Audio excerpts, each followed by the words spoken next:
This is When Kings Unite, the podcast where we journey with our mantra, masculinity as medicine. Join Freddy, yours truly, Smit, Wes, and Chris as we give voice and reverence to the divine masculine within us all. Self-initiated, purposeful yet warm, powerful yet playful, strong yet loving, emotionally intelligent, and deeply present. Together, we join forces, brothers in arms, creating a space for deep love, vulnerability, and the embodiment of dignity. Are you ready? Let's go.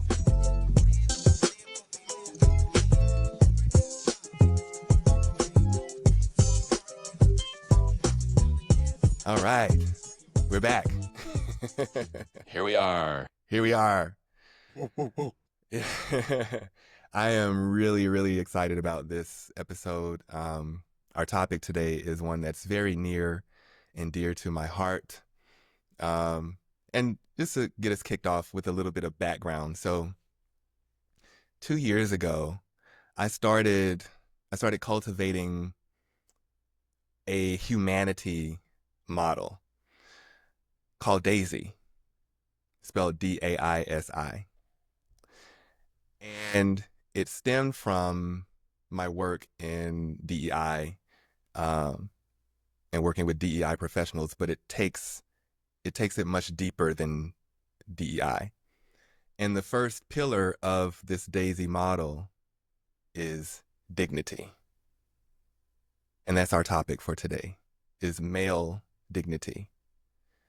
So I think it would be good if we first define the term. So how I define dignity as part of the DAISY model is my innate sense of worthiness, enoughness, and self-esteem.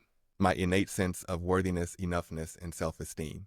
So when I say I am worthy, what I'm saying is I am enough. I am worthy of the full spectrum of the human experience, light and dark. I am worthy of making mistakes because that's how I learn. That's part of the human learning process. So I would love to hear from all of my brothers, all of my kings here. What does worthiness and dignity mean to you?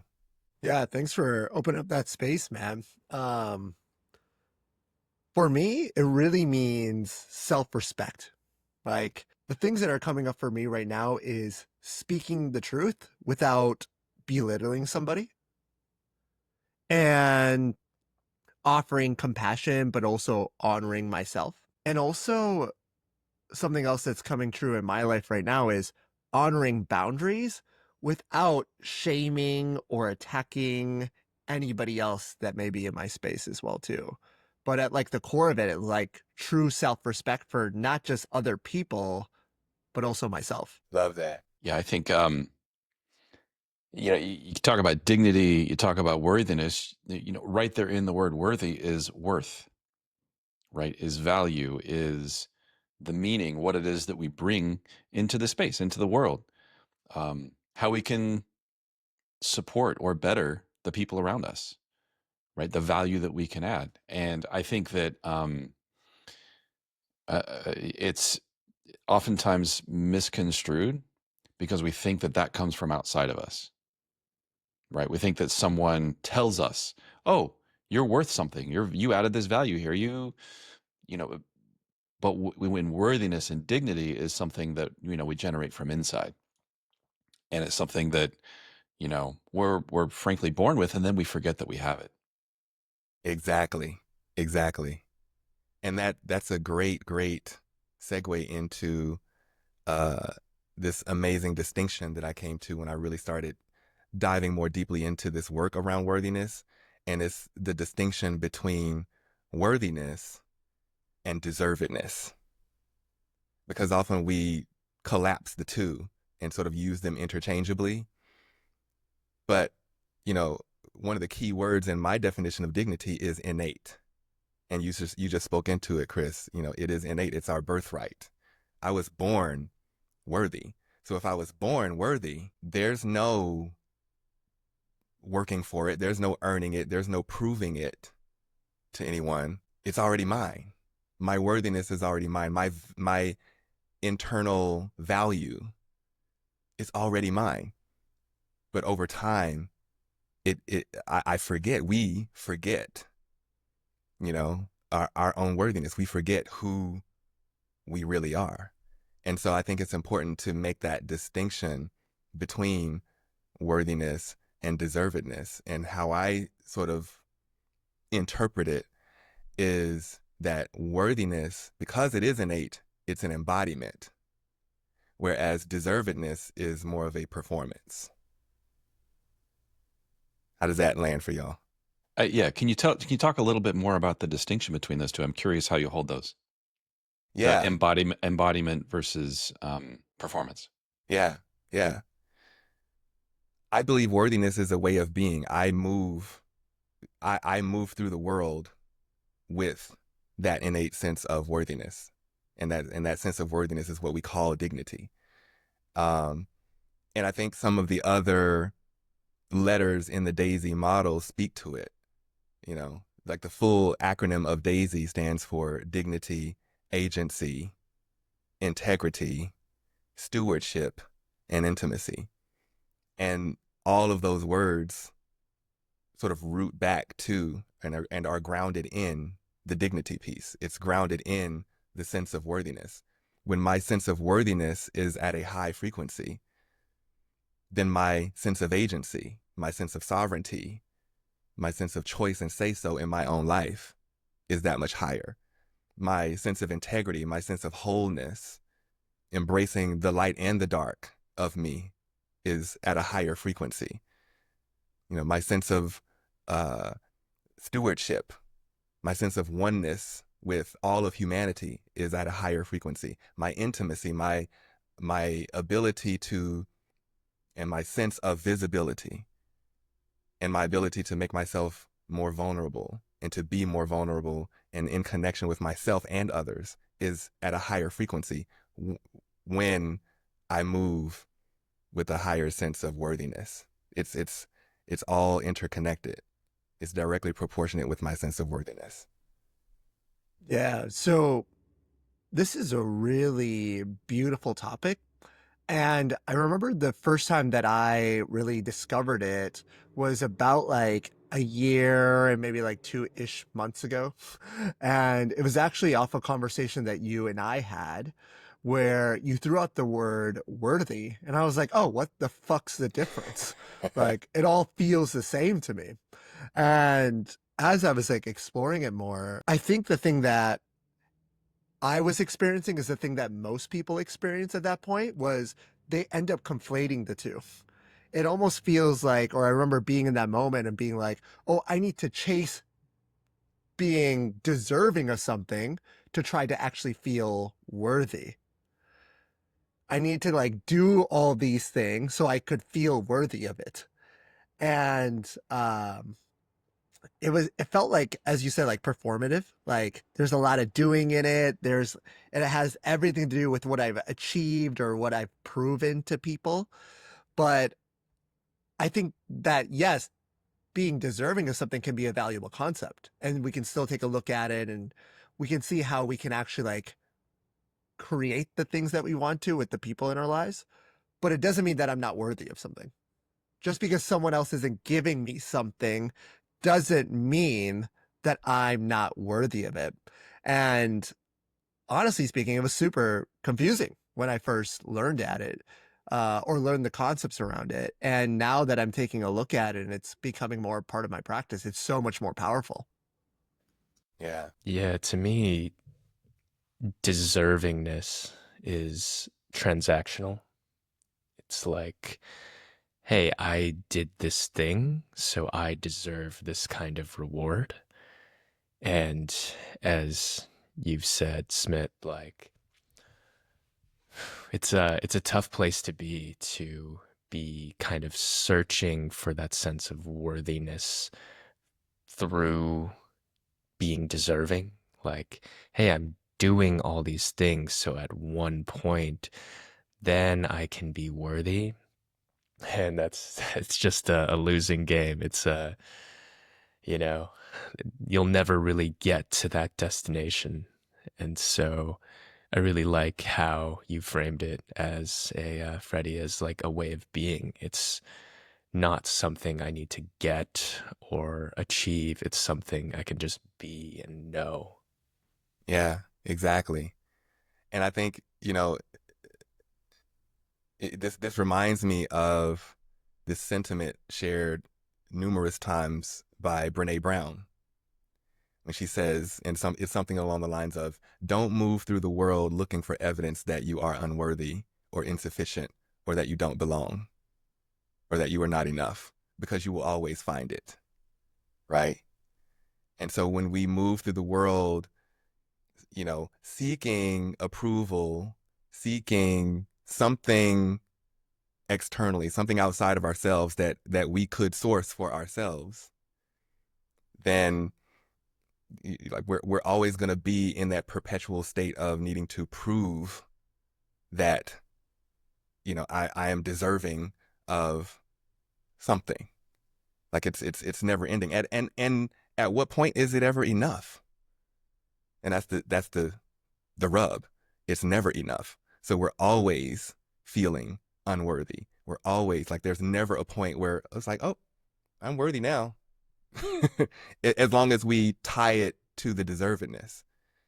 But when we accept that, oh, this is my birthright, I don't have to work for it. I don't have to hustle for it. I don't have to earn it. It's already mine, and I get to decide to claim it. Oh, therein lies my power. Therein lies my freedom. Man, I'm just letting that one soak in. Like, for a very, very, very long time in my life, I was always really chasing after something, whether it was someone else's approval, validation, a piece of paper. And honestly, it's getting me pretty emotional over here on my end, because at times that I really tap into my worthiness, like I just feel the weight let go. And I actually now have evidence in my life where when I feel worthy, the doing and all the things that I want to have become easier. It's actually when that I'm chasing after deservingness, I fall back into the same cycle. But when I am truly tapping into I'm already worthy, what would a worthy person do? That's typically my question that I ask for myself.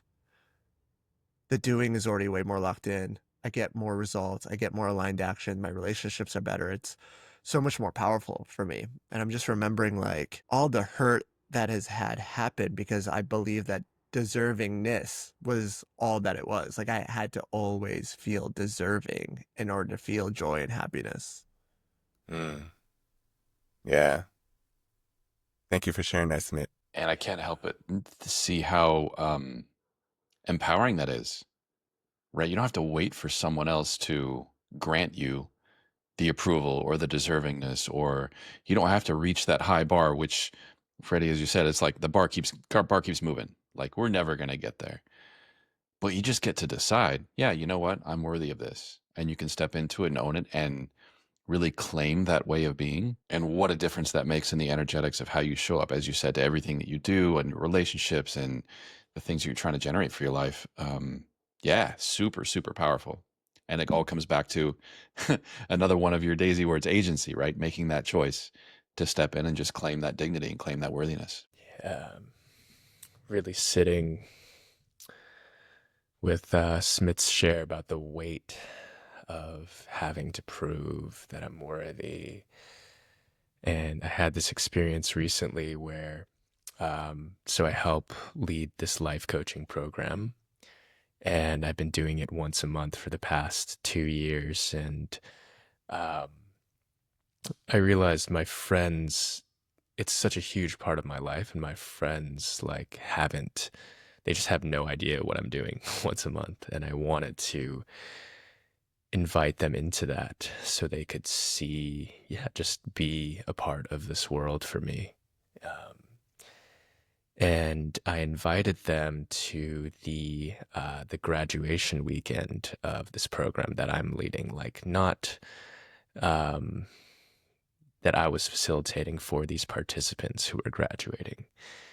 And when I was acknowledging them in front of our, the whole group, I said something like, man, like, I was wondering earlier why I didn't have them come to my graduation or visit when I was going through this program.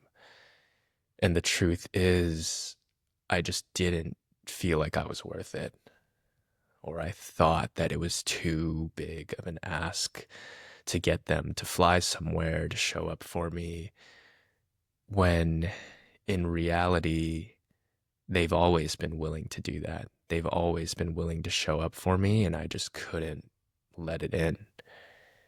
And so later that day, I was like, just on break by myself, just crying, sitting with the weight of that. Like, wow, like I've been putting this shit on myself my whole life.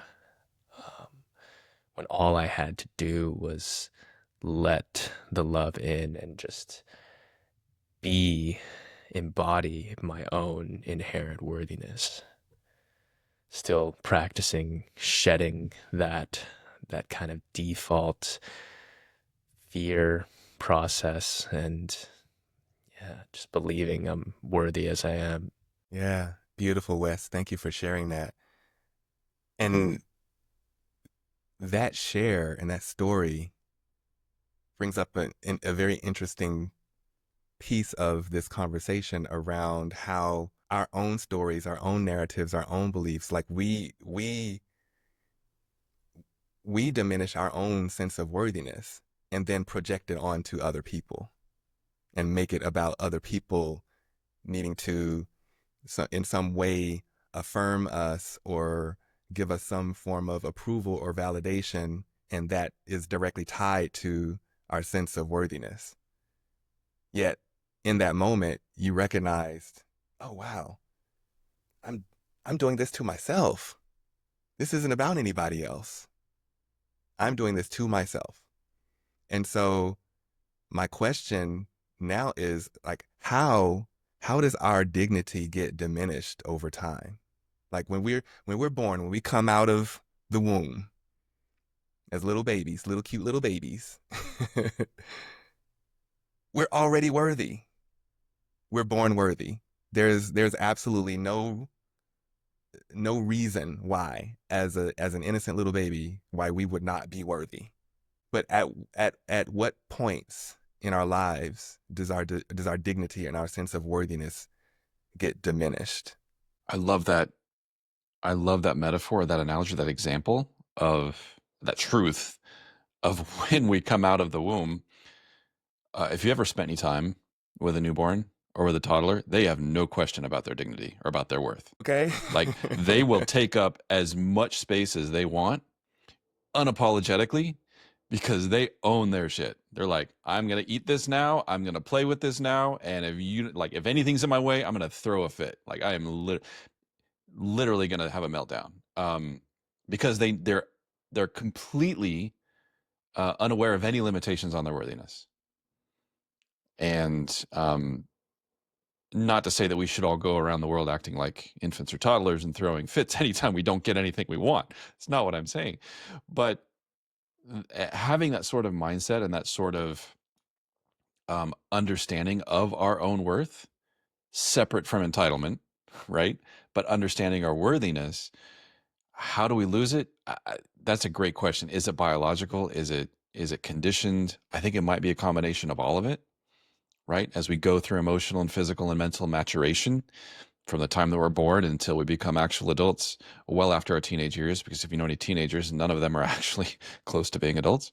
But, there's some maturation that happens there where we begin to empathize and understand the world around us. The world doesn't revolve around us, right? And that we have a part to play for ourselves and for others. And then I think there's also a lot of really subversive and corrosive conditioning that happens by our parents who are doing the best they can, by the education systems who are set up with a specific agenda, by, you know, when you get out of school and you get into the job force and it's all about performance. There's a reason they call it performance management, because you're there to perform. They don't care about your dignity. They don't care about your worth. They just say, hey, can you earn this paycheck? That's what the measuring stick there. So I think there's all these social cues as well that just continue to reinforce that you have to earn it and that it's not inherent.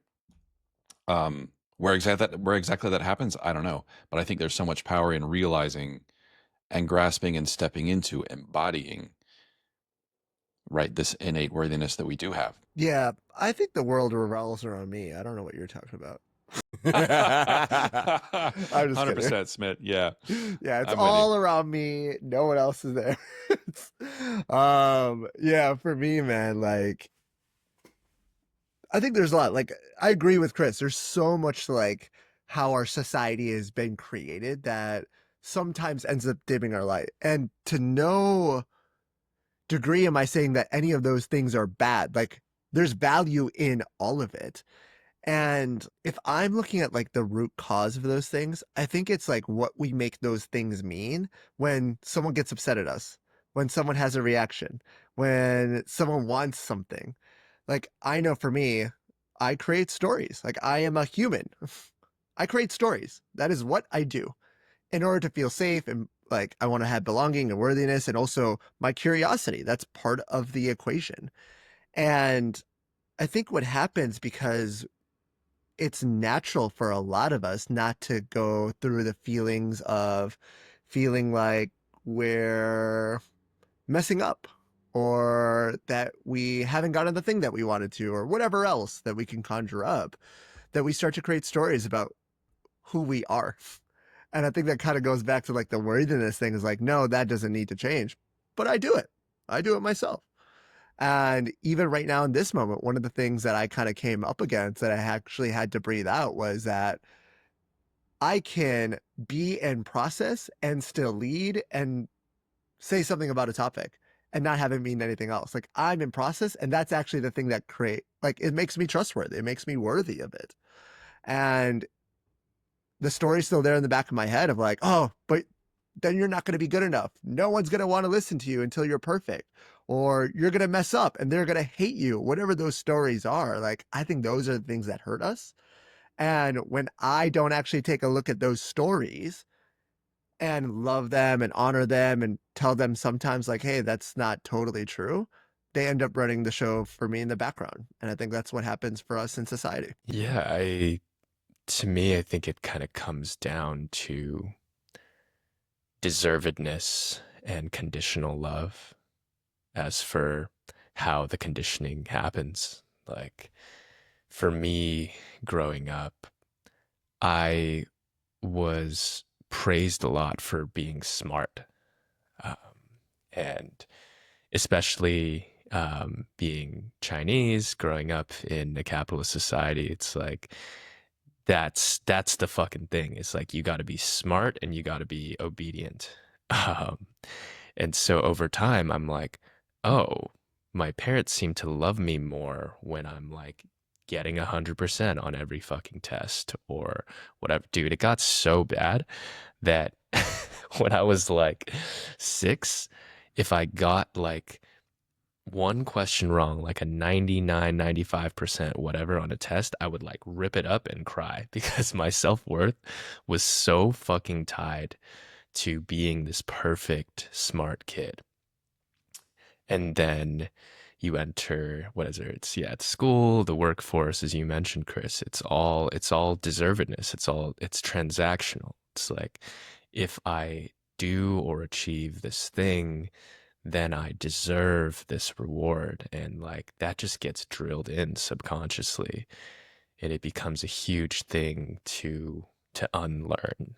And some people never really unlearn that, which is really sad, but coming into the inherent dignity, the innate worthiness, coming home to that birthright is a really, really beautiful process.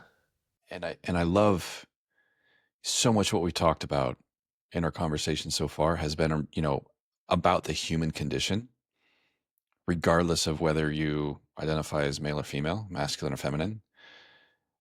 And I also think, Smit, to, the stories that you talked about that come up when things happen, some of those are self-generated. I think a lot of them are also the society level storytelling around masculinity, right? To kind of dive in a little bit on the purpose of our podcast here is there's so much storytelling and mythology that we've already touched on in previous episodes about what it means to be a man.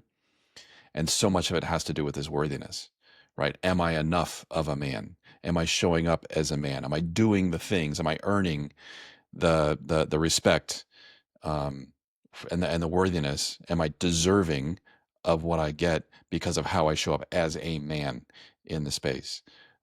For me, that's a really, really powerful source of storytelling that I tell myself. And I'm just now starting to realize that, hey, this isn't, some of it is my own story and some of it is the story that is generated from the world around me.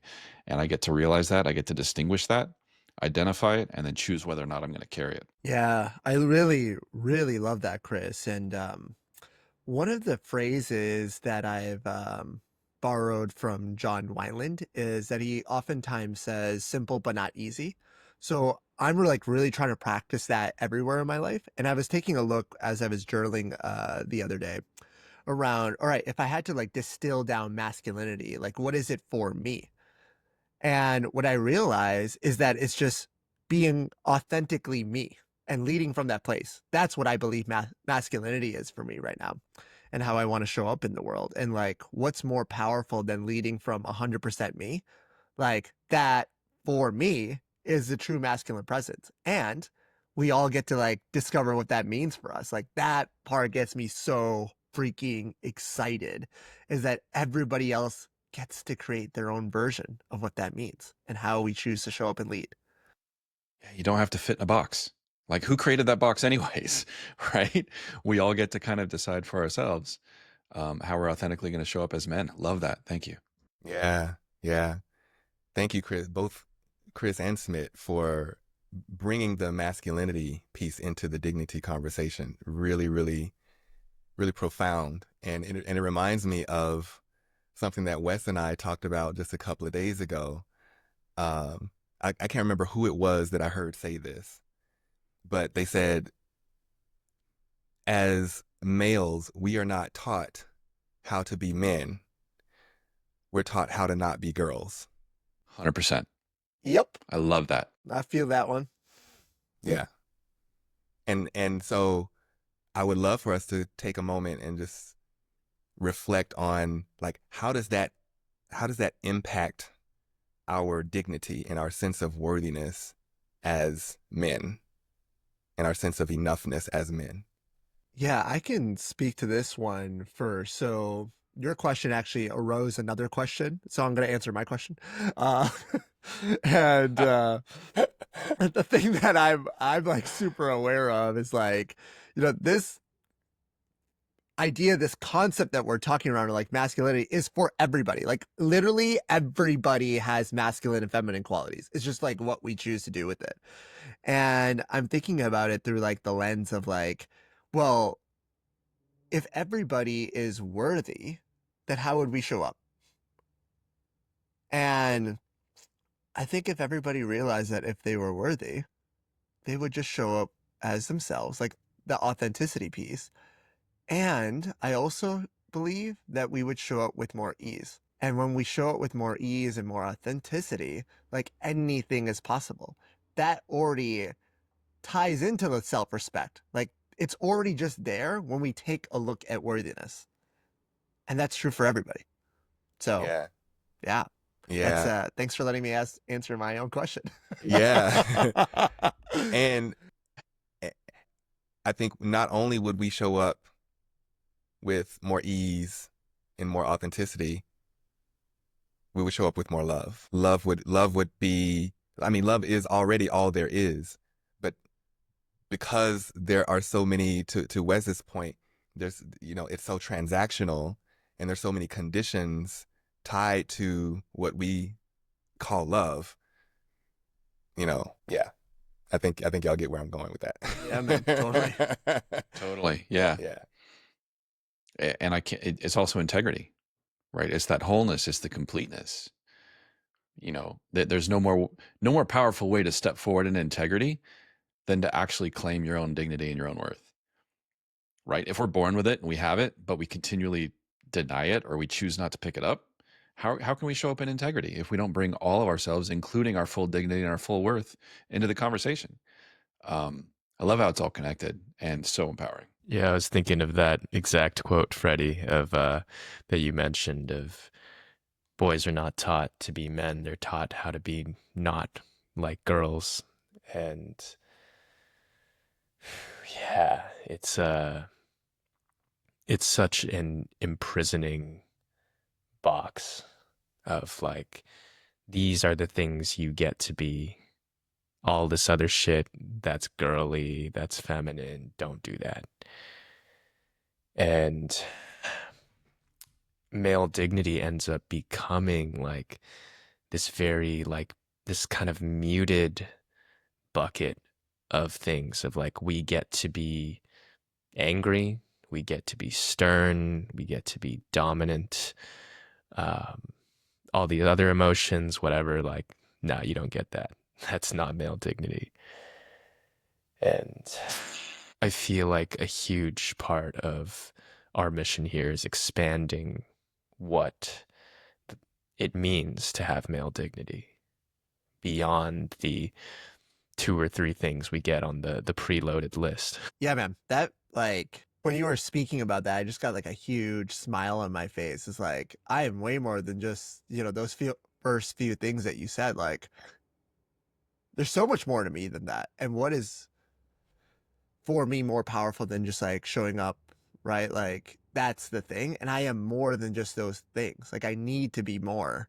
And I think that we get to actually create a space that's different out in the world. We get to redefine our society because we're having these conversations. We're leading from our truth or being honorable. Like, yeah, man, thank you for sharing that. Beautiful, beautiful. And there's also this, and I've sort of alluded to it earlier, when I talked about, I am worthy of making mistakes, and I'm intentional about separating those syllables. They are mistakes, right? If I do a mistake, I get to do another take. I get to do a retake, and I get to do another retake, and I get to do another retake, because that's part of the human experience, So if I, say or do something as a man that, society doesn't like, or that goes against, whatever boxes or constructs they have, with regard to what it means to be a man, it's like, hey, that's part of my process. And if I in any way do something that is harmful to someone, I get to take ownership of it. But it doesn't mean, like, we live in this cancel culture now, right? Where if a man specifically does or says anything that, again, falls outside of that construct, cancel him. Like, there's no room, there's no reverence for humanity, for the human process that I get to, like, where are we afforded the room to make a mistake, and then that, that the space for, some type of rehabilitation or healing or whatever is involved in getting us to a point where we can do a retake. You know what I'm saying? Like, where are we afforded that? And so this dignity conversation and the sense of worthiness conversation is, what if we grant ourselves that permission? What if we give ourselves and expand ourselves and give ourselves that room to be in our process, in our human process? I don't believe in imperfections. I think there is human process. There's a human process. The moment we slap the label of imperfection or flaw on it, that makes it bad. That makes it wrong. But if it's part of my human process, oh, okay, that's a mistake. I get to learn from it, do another take, keep learning, keep growing, keep evolving. And then we get to, just to sort of piggyback off of Smit's earlier point, when we all show up with that sense of worthiness, then we all show up allowing each other to have that room to make errors and to make mistakes and to learn from each other and to learn from each other's mistakes, rather than, putting us all in this box where we all have to conform and be uniform and be the same. Sameness is boring as fuck. Say that one again for the people in the back, dude. Sameness is boring as fuck. Yeah. Yeah, it is. Yeah, that one. Yeah, dude. Like, everything that I could just listen to you talk about this, like, it's really bringing up something for me. The thing that I'm experiencing right now and how it goes for me when looking at feelings or thoughts or emotions, it's almost like pre-recorded tape, but then someone went back and kind of like deleted sections of it.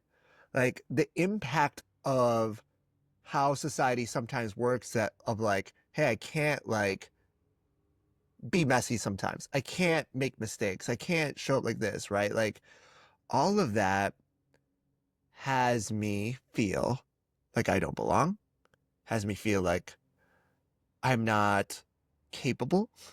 I am not ever going to be successful. And it has me really feel a certain way. And it's actually super sad. Like, it is super sad to not have a space to be.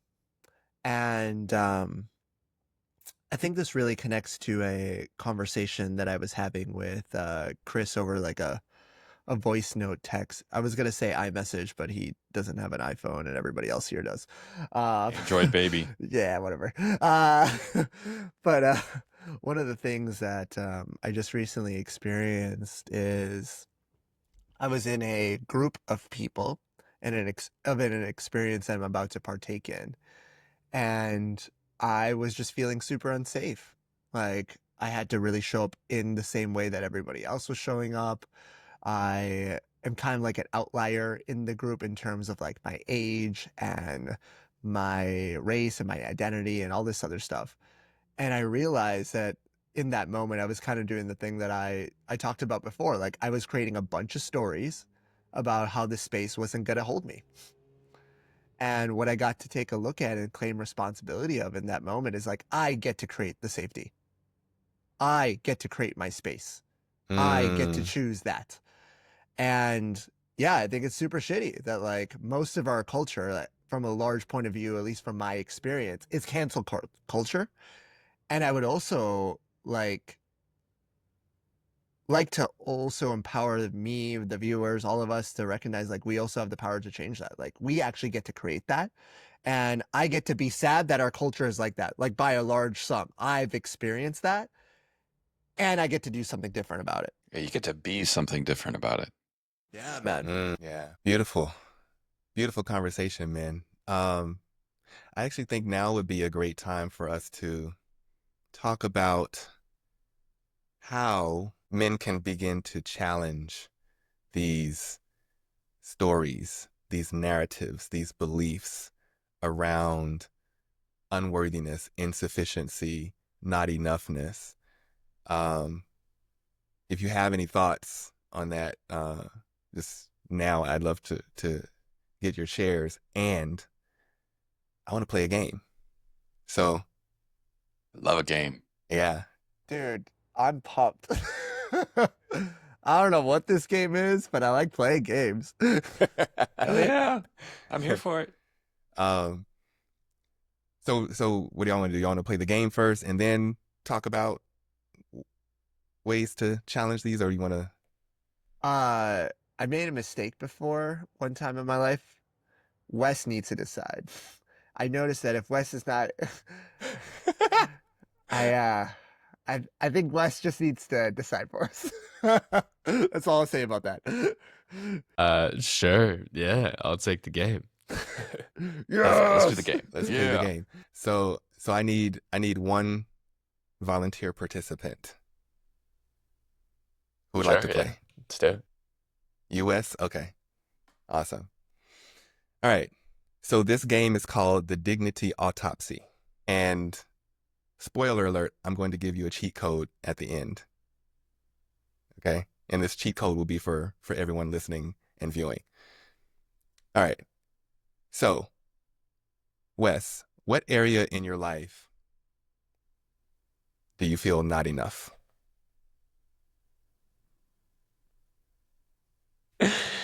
Yeah. Hmm.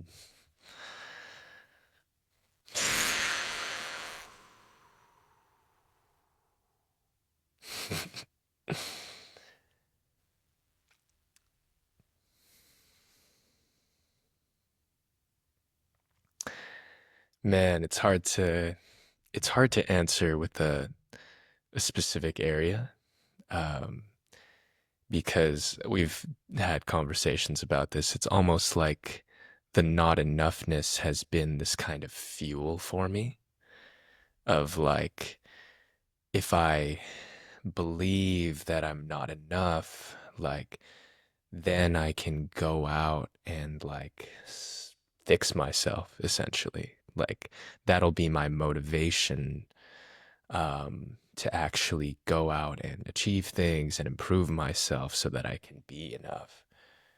Um,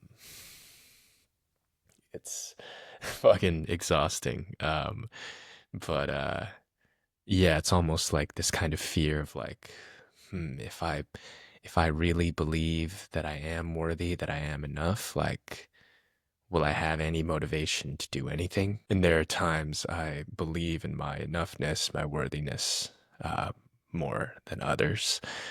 But I would say, yeah, it's kind of this. I I feel I have like a, a reasonable level of dignity and self-worth and self-love. And there is this kind of latent subconscious like fuel going on, by default of like, clearly I'm not enough. How do I prove that I am? I hear you. Um, for the sake of the game though, maybe one area or one situation that you're currently experiencing where you feel this sense of not enoughness. Yeah, I would say in romantic relationship, you know, Okay. yeah. Okay. So what's the fear-based thought or belief that's at the root of that area? I think it's really that like, if I'm not constantly providing value, if I'm not constantly like helping us deepen our relationship and relationships to ourselves, like, I'm gonna be abandoned.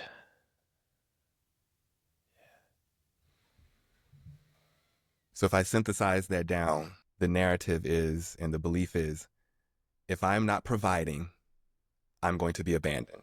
Yeah, and when you put it like that, sounds like a very masculine thing. Yeah. Yeah. Okay. So if that's the root of the fear, which is the root of it is insufficiency. If I'm not providing, then I'm not enough, and therefore I'm going to be abandoned. Would that be accurate? Totally, yeah. Yeah.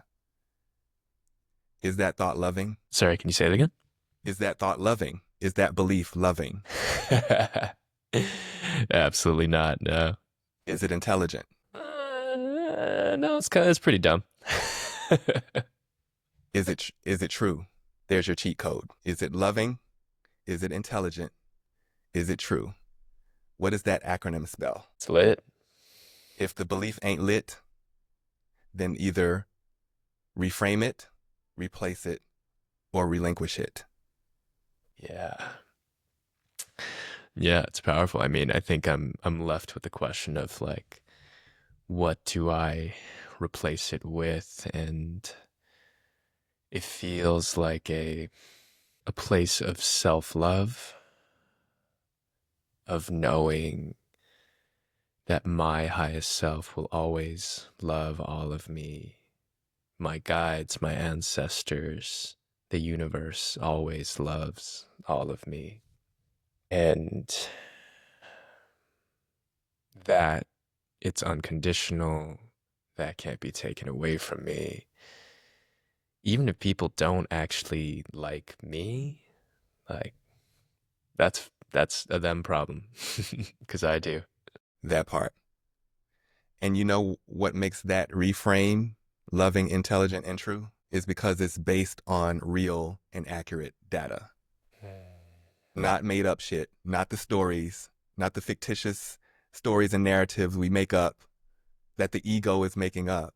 Your higher self knows the truth.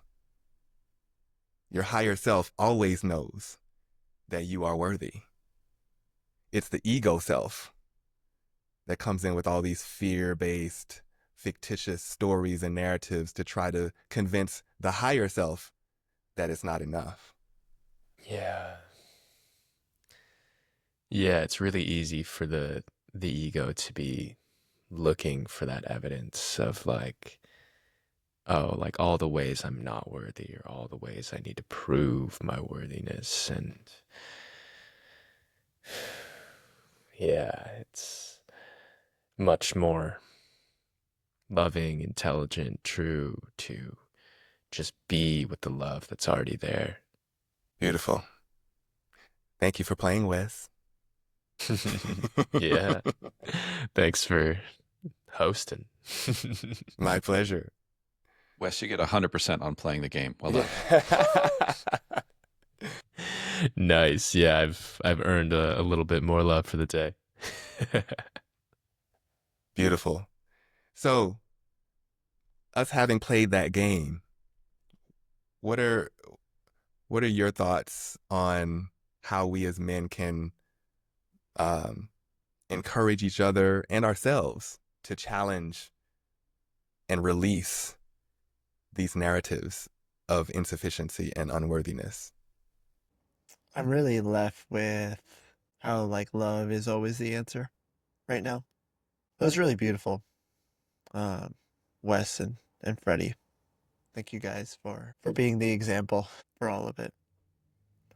It's yeah, I see this for men, I see this for people, I see this for humanity that the more that we are able to be with the love and also be open to receiving it, how that is actually like the healing part. And I'm also really noticing right now the shame or judgment that I think other people may be holding on me or I have on them actually doesn't really matter.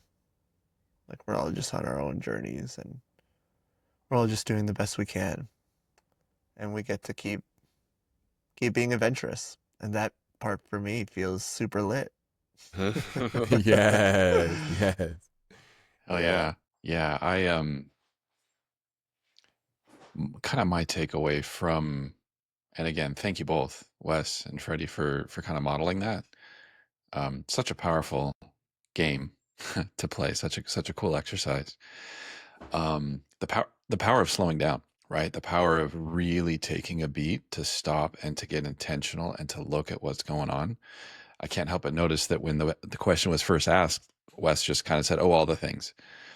Right. But once we kind of stopped and Wes had the courage to slow down and to kind of take a deep look and to actually put a pin on the board and say, this is the thing.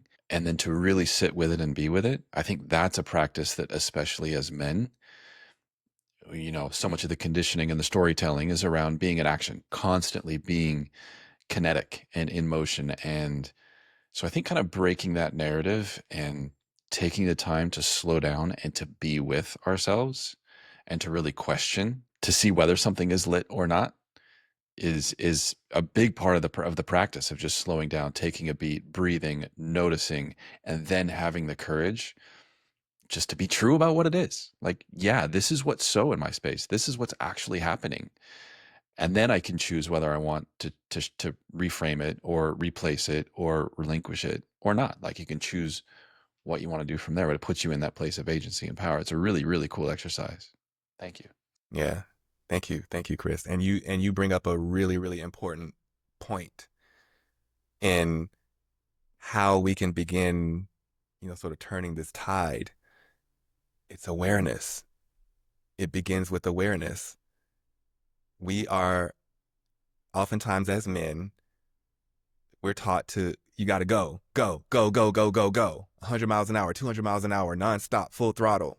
We get to slow down. We get to disrupt the autopilot. We get to disrupt the automaticity, right?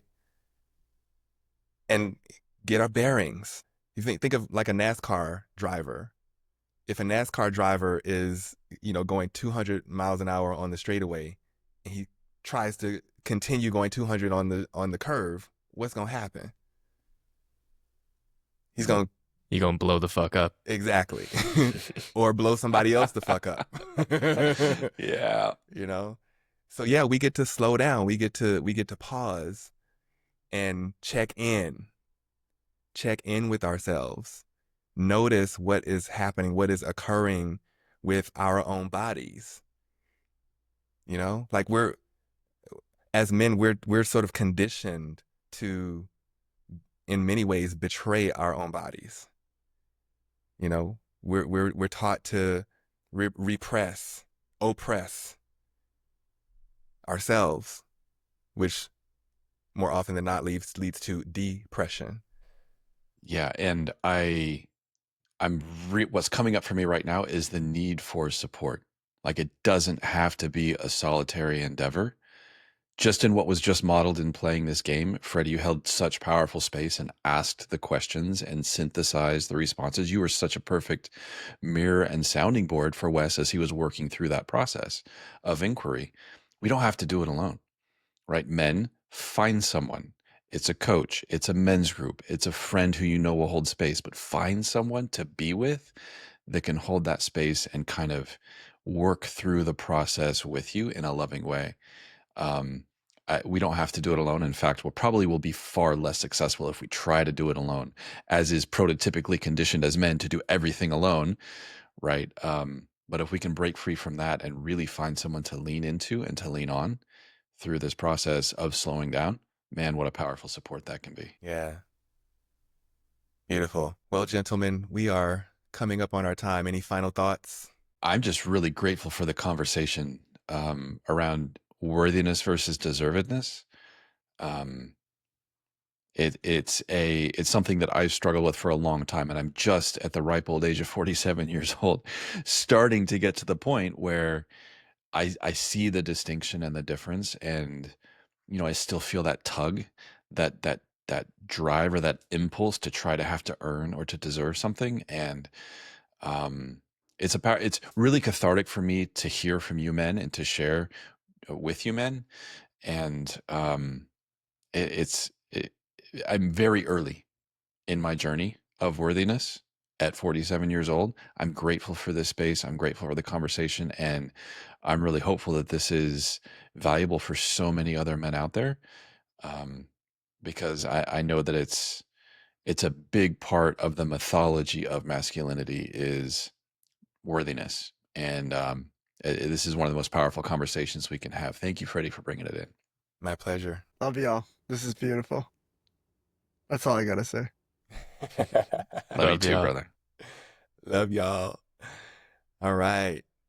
Well, as we wrap up another powerful journey, I'm reminded of a popular song that was originally recorded by George Benson, but definitively covered by the late, great Whitney Houston. And the lyric says, "No matter what they take from me, they can't take away my dignity." And that, my brothers, is the greatest love of all. Join us next time as we continue exploring our experiences, expressing our hearts, and expanding our connection to support, uplift, and empower one another to show the world what's possible when kings unite.